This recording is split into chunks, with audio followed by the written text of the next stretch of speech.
여로보암이 에브라임 산지에 세겜을 건축하고 거기서 살며 또 거기서 나가서 분우회를 건축하고 그의 마음에 스스로 이르기를 나라가 이제 다윗의 집으로 돌아가리로다.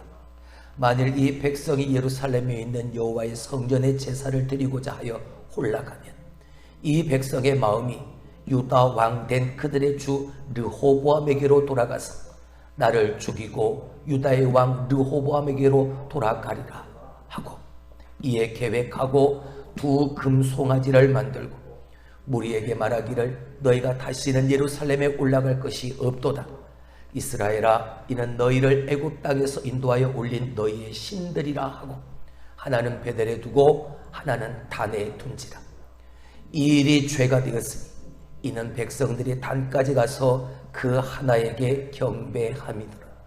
그가 또 산당들을 짓고 레위 자손 아닌 보통 백성으로 제사장을 삼고 여덟째 달 곧 그달 15째 날로 절기를 정하여 유다의 절기와 비슷하게 하고 제단에 올라가되 베델에서 그와 같이 행하여 그가 만든 송아지에게 제사를 드렸으며 그가 지은 산당의 제사장을 베델에서 세웠더라. 그가 자기 마음대로 정한 달 곧 여덟째 달 15째 날로 이스라엘 자손을 위하여 절기로 정하고 베델에 쌓은 제단에 올라가서 분향하였더라. 할렐루야. 오늘 하나님을 예배하는 저와 여러분의 삶에 하나님의 은혜가 가득 채워지길 주님의 이름으로 축원합니다. 매주 수요일은 우리가 믿음으로 반응하자라는 귀한 제목을 가지고 이스라엘의 역대 왕들, 남유다, 북이스라엘 왕을 통틀어서 12명은 그 12명을 출연해서 누가 왕이냐, 누가 진정한 왕이냐, 그리고 왕의 백성의 삶은 어떠냐, 왕의 백성으로서 우리의 왕 대신 하나님 앞에 믿음으로 반응하는 삶은 어떠한 삶인가에 대해서 우리가 알아가 보고 있습니다. 오늘은 7번째 시간 따라합시다. 내 마음대로의 열심을 버려라. 다시 한번, 내 마음대로의 열심을 버려라.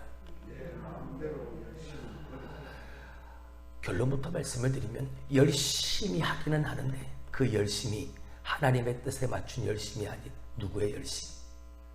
내 열심. 그래서 내 마음대로의 열심을 뭐하자? 버리자. 할렐루야. 하나님의 일하심이 얼마나 기가 막힌지 모릅니다. 삶을 살아가면서 어려움도 겪고 힘든 일도 겪고 또 반대로 기쁘고 즐거운 일, 이런저런 일을 다 겪는데 그 순간에는 그 이유를 모릅니다. 내게 왜 이런 일이 생겼을까? 그 이유를 모르죠. 왜 이 일을 하게 했을까? 근데 시간이 지나고 난 다음에 하나님이 그래서 이 일을 하게 하셨구나.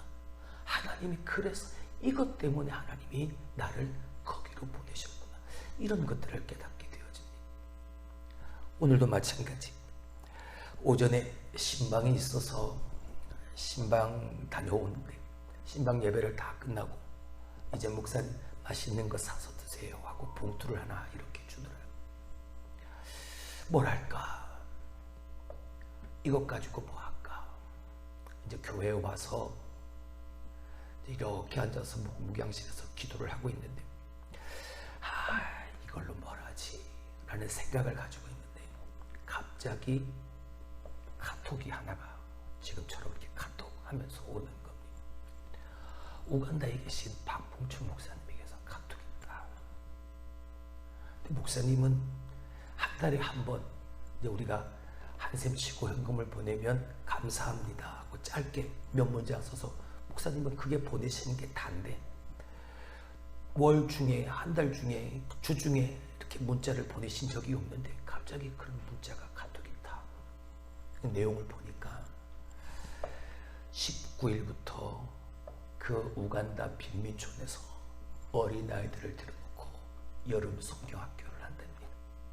한 400명 정도가 되어지는데 목사님의 교회도 어렵겠지만 이 400명 아이들이 먹고 마시고 간식을 주고 학용품을 사고 장학금을 줄 수 있는 그 일에 목사님 조금이라도 좀 도와주십시오.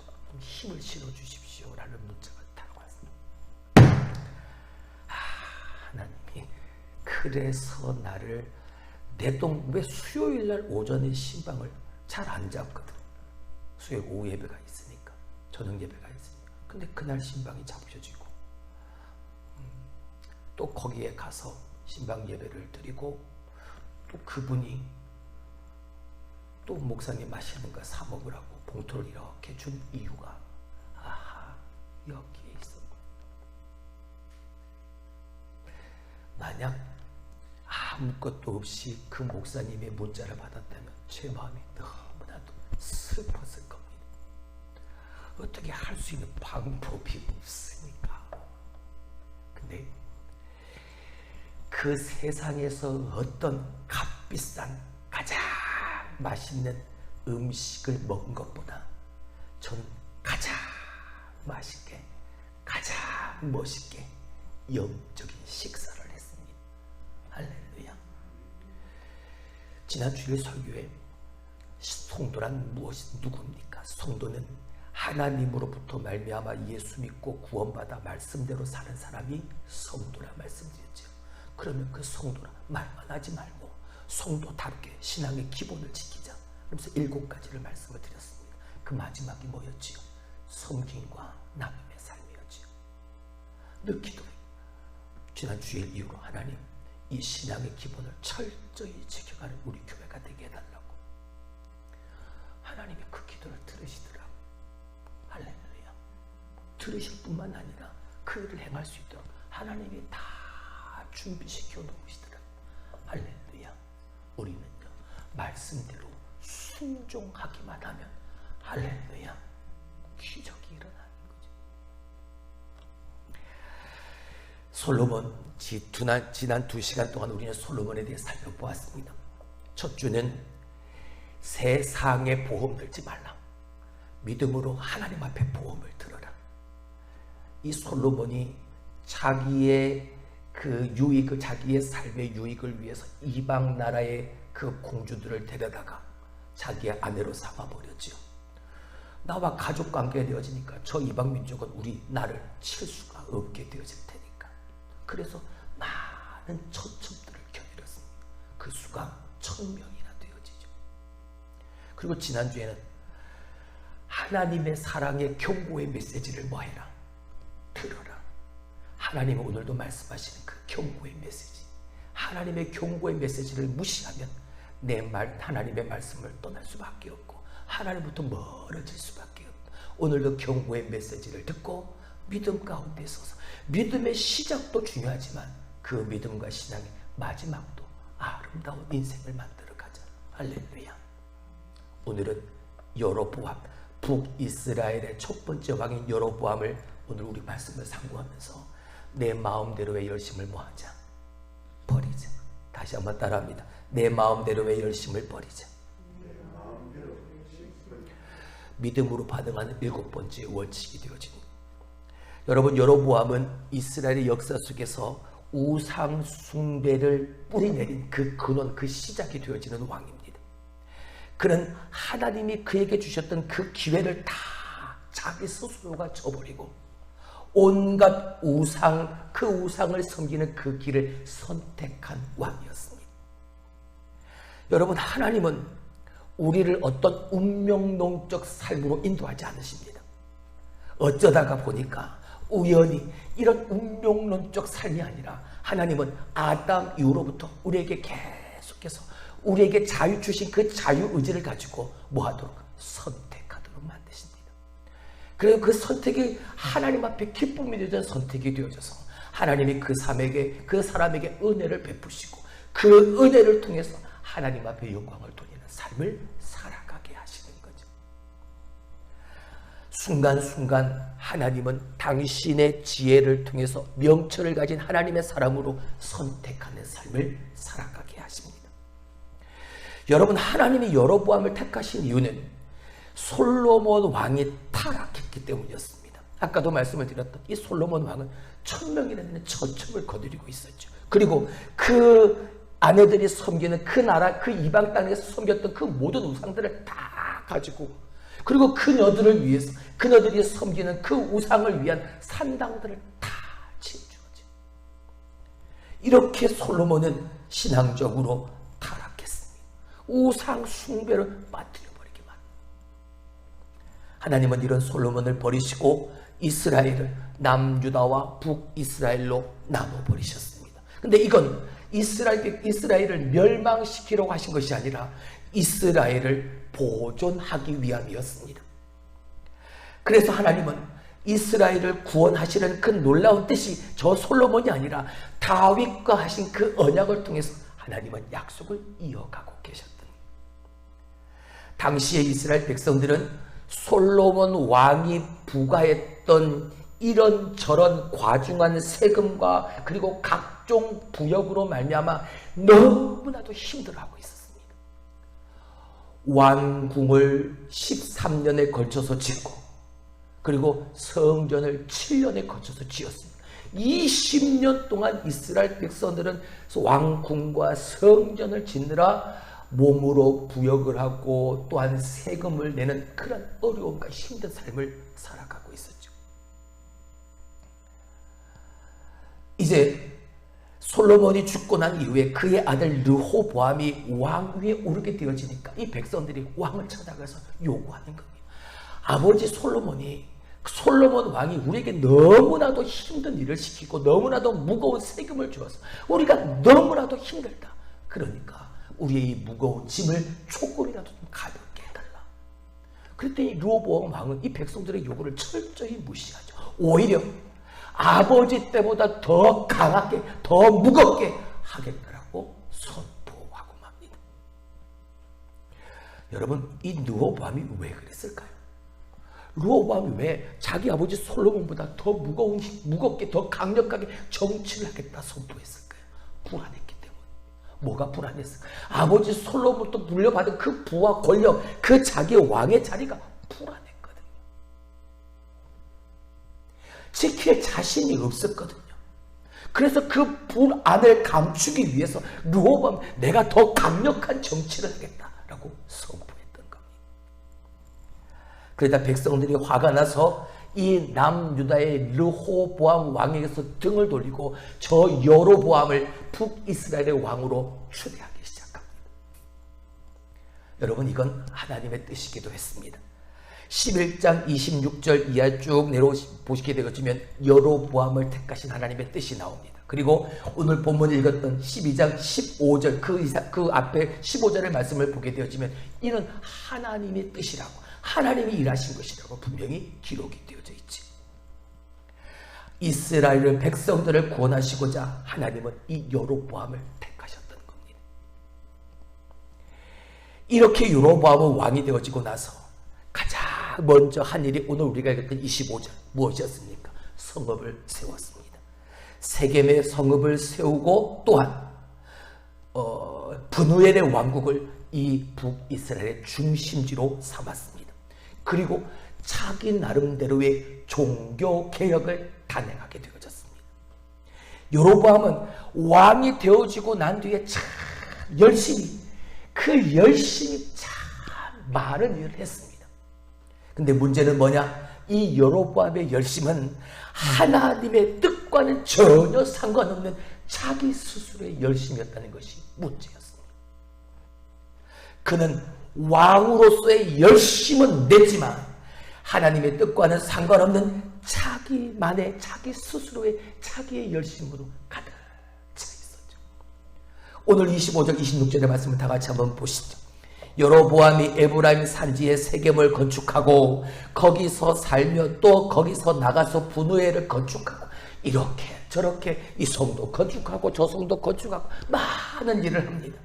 그의 마음에 스스로 이르기를, 그렇게 많은 이런 일 저런 일 하면서 자기 마음속에 스스로 이렇게 말하는 겁니다. 뭐라고요? 나라가 이제 다윗의 집으로 돌아가리로다. 실컷 자기가 자기 마음대로 스스로 이렇게도 저렇게도 많은 일을 해놓고도 자기 마음에 스스로 뭐라고? 이제 이 백성이, 이 나라가 다윗에게로 다시 돌아갈 것이다. 여로보암이 자신의 마음에 스스로 이르기를 이라고 성경은 분명히 기록하고 있지. 여러분, 바로 이 부분이 여로보암의 그 삶에 있어 문제가 된 부분인 겁니다. 하나님은 솔로몬과 이 르호보암의 실정으로 파탄에 빠져버린 나라를 구원하시려고 하나님이 여로보암을 세워주셨는데, 그리고 이스라엘 12지파 중에서 10집 하나 되어진 이 많은 지파를 그 북이스라엘 여로보암에게 하나님이 큰 은혜를 주셨는데, 이러한 어마어마한 은혜를 받고도 여로보암은 이 북이스라엘, 이 북쪽의 이 이스라엘 백성들이 저 남쪽의 다윗이 세운 남유다 그 예루살렘에 있는 성전을 향해서 다시 돌아가게 되어질 것이라고 스스로가, 누가 다른 말한 것도 아니고 나 스스로가 그렇게 생각을 했던 겁니다. 여러분, 예루살렘은 이스라엘에게서 가장 상징적인 곳이죠. 왜? 그 예루살렘에 뭐가 있으니까? 성전이 있으니까. 이스라엘 백성들이 가장 중요하게 여기는 성전이 그 예루살렘에 있으니까 예루살렘이 상징하는 건 큰 의미였습니다. 하나님께서 이렇게 성전 허락한 곳이 바로 저 예루살렘이니까 여로보암은 이렇게 상징적인 이 예루살렘이, 백성들이 이 예루살렘을 그리워할 것이라고 스스로가 그렇게 생각을 한 겁니다. 르호보암이 불안함 때문에 일부러 더 강하게, 일부러 더 강경하게 나간 것처럼 오늘 이 여로보암도 불안해서 자기 스스로 이것 저것 다 해봐도 그 불안함이 떠나가질 않으니까 스스로가 자기 속에 이렇게 생각을 했던 겁니다. 이들이 나를 떠나 다시 남들도 다 돌아가 버리면 어떡할까?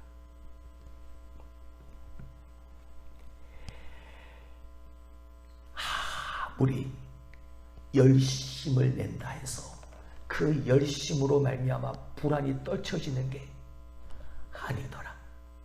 새벽 예배 열심히 나오고, 수예배 열심히 나오고, 주일 예배 열심히 나오고, 열심히 나온다 해서 내 안에 있는 불안함이 사라지는 게 아니더라.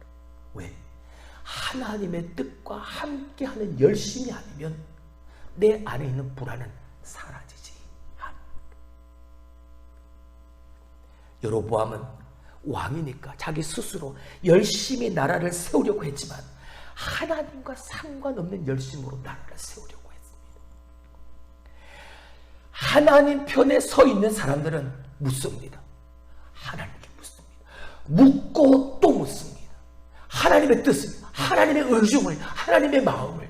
근데 하나님의 뜻을 묻고 물어서 하나님의 뜻에 따라 열심히 살지만 하나님 반대편에 있는 사람들은, 하나님 편에 서지 않은 사람들은 하나님한테 묻는 게 아니라 자기 스스로 생각합니다. 나 스스로가 생각하고, 나 스스로가 판단하고, 나 스스로가 분석하고, 나 스스로가 결정하면서 나 스스로 내 마음대로 열심히 합니다. 여러분, 양쪽 다 열심히는 합니다. 이쪽도 열심히고 여기도 열심입니다. 다 열심히 일하지만 하나님 편에 서지 않은 사람들의 열심은 여전히 그 안에 있는 불안을 떨쳐낼 수가, 불편함을 떨쳐낼 수가 없는. 오늘 여로보암의 문제는 그가 신앙적으로 게을렀다, 신앙적으로 타락했다, 그가 악한 행실을 했다, 여기에 있는 게 아닙니다. 그는 잘못된 방향으로 가고 있었다. 말씀드렸죠. 방향이 잘못됐는데 잘못된 방향을 향해 열심히 달려가면 아무 소용없는 겁니다. 그렇잖아요. 잘못된 방향을 향해 아무리 열심히 가봐야 그 방향은 잘못된 길인 겁니다. 백성들의 마음이 변해서 나를 떠나 저 예루살렘으로, 다윗의 나라로 다시 돌아가면 어쩌나 하는 이 불안감이 스스로 판단하고 스스로 결정해서 자기 나름대로의 여러 가지 일을 만들어내고 맙니다. 그게 27절로 29절의 말씀입니다. 다 같이 한번 천천히 보시죠. 만일 이 백성이 예루살렘에 있는 여호와의 성전에 제사를 드리고자 하여 올라가면 이 백성의 마음이 유다 왕 된 그들의 주 르호보암에게로 돌아가서 나를 죽이고 유다의 왕 르호보암에게로 돌아가리로다 하고, 이에 계획하고 두 송아지를 만들고 무리에게 말하기를 너희가 다시는 예루살렘에 올라갈 것이 없도다. 이스라엘아, 이는 너희를 애굽 땅에서 인도하여 올린 너희의 신들이라 하고 하나는 베델에 두고 하나는 단에 두지라. 불안해. 이 백성들이 그들의 마음이 변해서 다시 남유다로 르호보암에게로 돌아가면 어쩌나. 그래서 만들어낸 게 뭡니까? 자기 나름대로 열심히 금송아지 2개를 만들어내. 그리고 하나는 단에 놓고 하나는 베델에다 놓고. 이제 너희가 예루살렘으로 내려갈 필요가 없다. 왜? 여기에 제사를 드릴 수 있는, 우리를 애굽에서 인도해 하나님이 여기에 계시니까 뭘 만들어 놓고? 금송아지를 만들어 놓고. 마치 시내산 아래에서 이스라엘 백성들과 아론이 시내산에 하나님의 율법을 받으러 올라간 모세가 40일 동안 내려오지 않으니까 그들이 뭐 해서? 불안해서, 그들을 두려워서 뭘 만들어냈던 것처럼 금송아지를 만들어냈던 거죠. 그때 아론이 말하잖아요. 그 금송아지를 만들어낸 거 뭐라? 애굽에서 인도한 우리의 하나님이다. 똑같지 않습니까? 내가 열심히 내 마음대로 열심히 한다 해서 내 안에 있는 불안이 떨쳐지는 게 아니, 여전히 불안하기만 하나님의 뜻과 상관이 없습니다. 사랑하는 성도 여러분, 여러분도 혹시 지금 불안하십니까? 여러분, 불안하다는 건 하나님께로 돌아오라는 신호인 거예요. 불안을 감추려고, 이걸 드러내지 않으려고 나 스스로가 이것저것 대고 다 덮어버리는 게 아니라 하나님 앞에서 나 자신을 돌아보는 시간을 가질 수 있어야 해요. 할렐루야. 이제 이 30절 32절의 말씀을 봅니다. 이 일이 뭐가 되었으니? 죄가 되었으니. 무슨 일이요?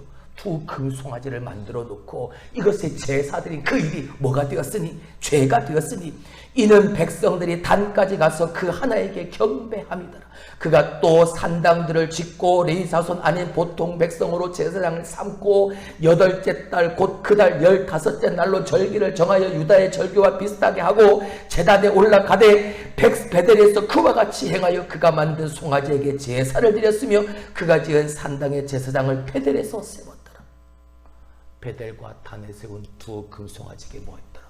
제사드렸더라. 분명히 하나님은 말씀했습니다. 11계명을 통해서 뭐 하지 마라? 우상을 만들지 말아라. 근데 이스라엘 백성들이 지금 이것을 어기고 왕의 명령을 따라 우상에게 제사를 드리고 있습니다. 하나님 앞에 명백한 죄인 거죠. 자, 그렇다면 하나님은 왜 우상을 만들지 말라고 했을까? 그러면 사람들은 우상을 만들지 말아야 하는데 그럼에도 불구하고 왜 사람들은 우상을 만들까? 여러분, 인간은 태생적으로 보아야 믿는 존재예요.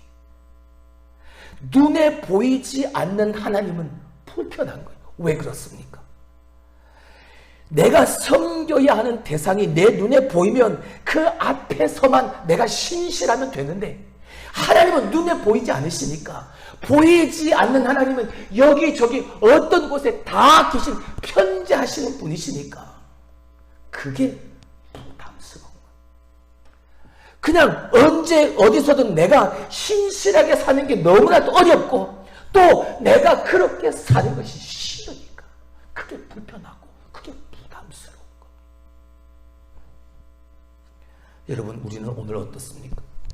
나도 오늘 하나님을 믿는다고 말하는데 나 스스로가 생각하는 나의 편의만을 바라보고 나만의 편안한 삶을 혹시 나는 원하고 있지는 않습니까? 여러분, 우리가 교회에 모이는 이유가 무엇입니까? 교회에만 하나님이 계신다? 아닙니다. 그래서 우리가 교회에 모이는 게 아니죠. 교회는요, 건물이 아니라 말씀드렸습니다. 교회는 하나님을 섬기고 하나님을 예배하는 한 사람 한 사람이 다 예배, 그 교회인 거죠. 할렐루야. 여러분, 편안한 삶을 위해서, 내 편의를 위하고 내 유익을 위해서 교회를 크게 짓고 또한 편의시설을 늘려야 된다, 혹시 그렇게 생각하시는 분이 계십니까? 여러분, 우상 숭배하는 사람들, 건물이 커지면 커질수록 그 신적 권위도 크다고 생각하는 사람들입니다.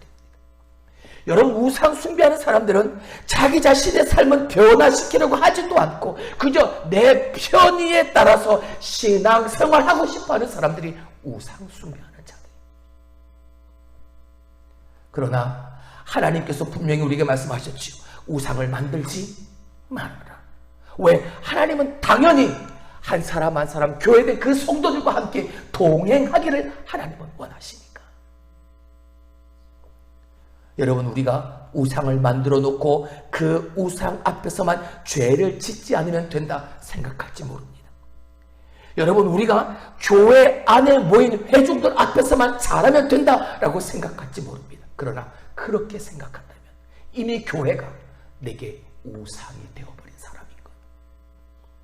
교회 안에서만 거룩한 척하고 교회 문을, 저 문을 나서는 순간 내가 입고 있던 그 거룩한 옷을 다 벗어버린다면 그러한 나는 이미 교회가 내게 우상이 되어져 버린 사람이에요. 하나님은 우리가 어디에 있든지 무엇을 하든지 내가 있는 그 자리가 하나님을 예배하는 예배의 처소가 되기를 하나님은 바라십니다. 당신의 백성들이 가는 곳마다 하나님은 동행하기를 원하시는 하나님이십니다. 근데 여로보암은요, 산당을 지어놓고 백성들을 우상 숭배의 그 죄악 가운데 다 빠뜨려버립니다. 하나님을 섬기는 일을 한낱 종교로 전락시켜버리죠.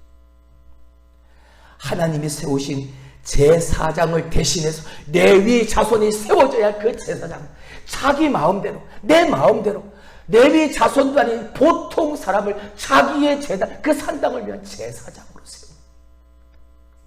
그리고 유다와 비슷한 절기를 정해서 남유다에서 지키는 절기처럼 이 북이스라엘도 그렇게 절기를 지키자라고 선포하게 되어집니다.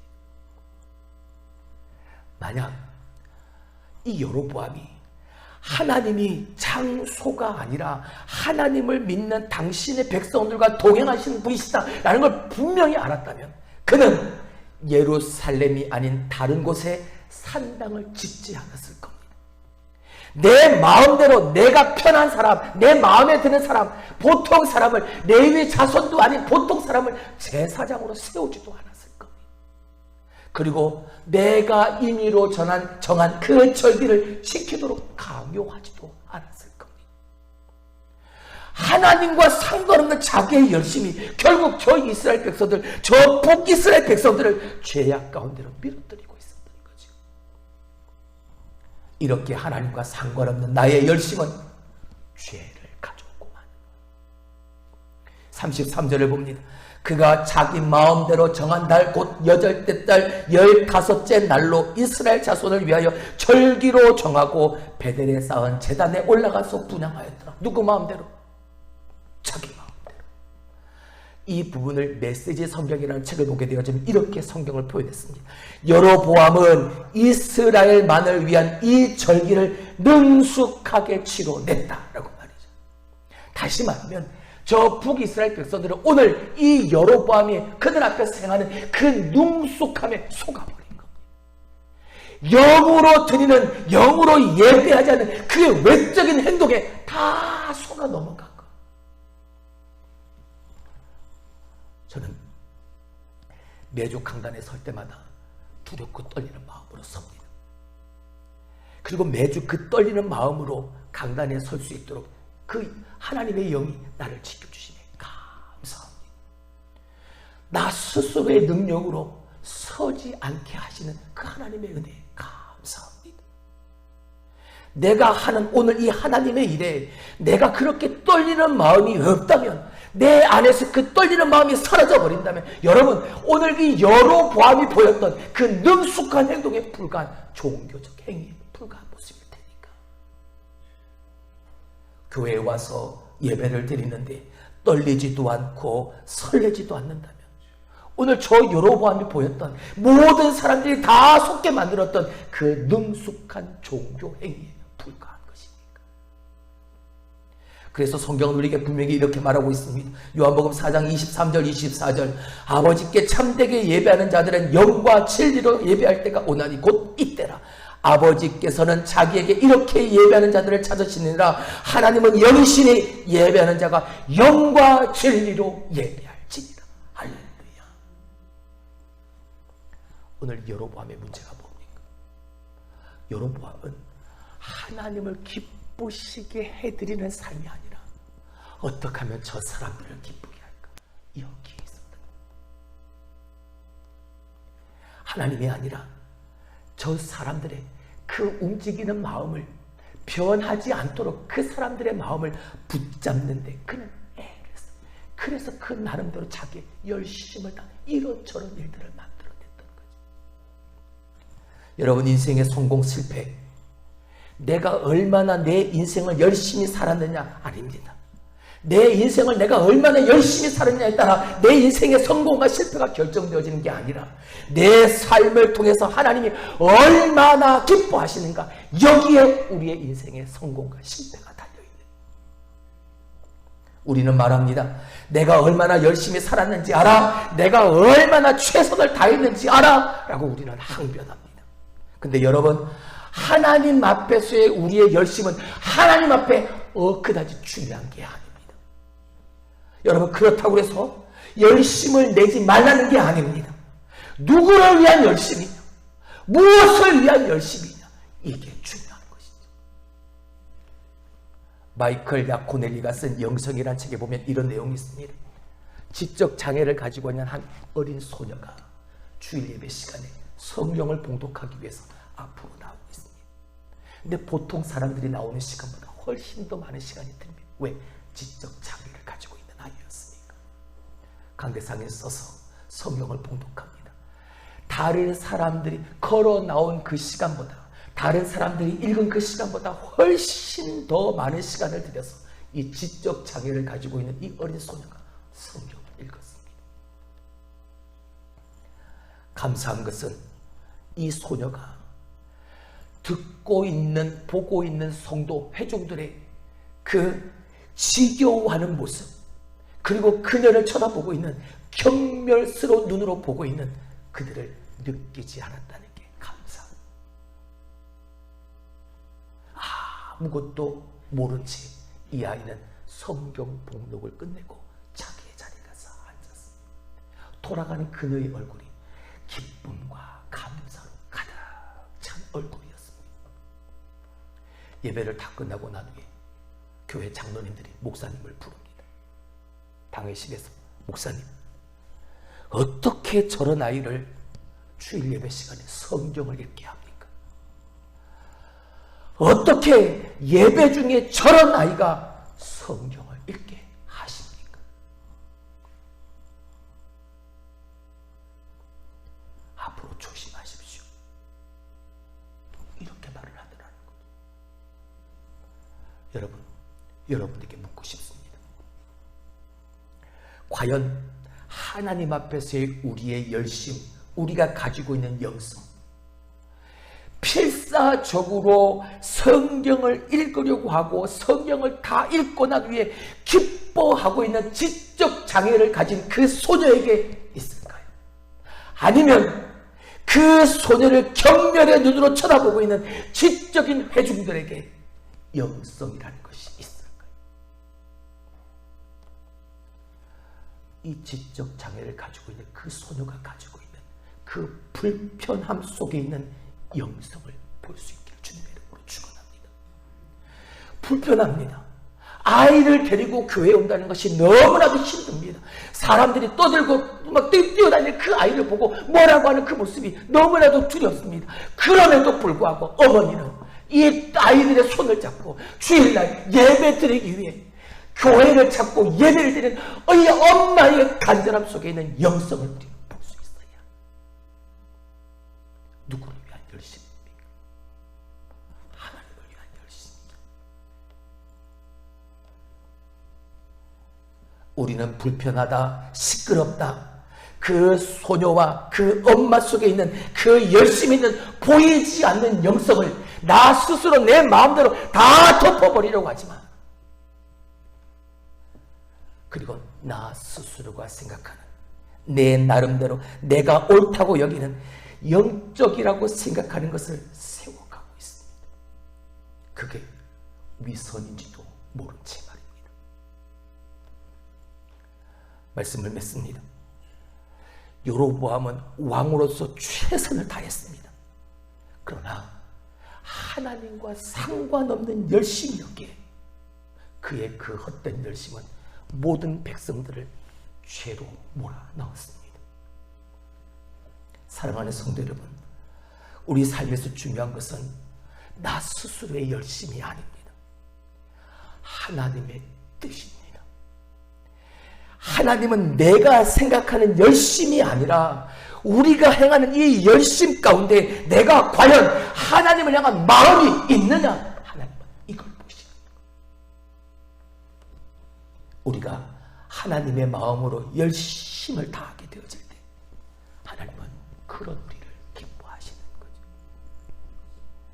그렇게 하나님이 기뻐하시는 이런 우리의 열심의 이 믿음이 우리가 그렇게 하나님 앞에 소원하는 대로 교회의 회복과 우리의 삶에 진정한 평화와 그리고 변화가 찾아오게 되어지는 기적을 이루게 된다는 사실.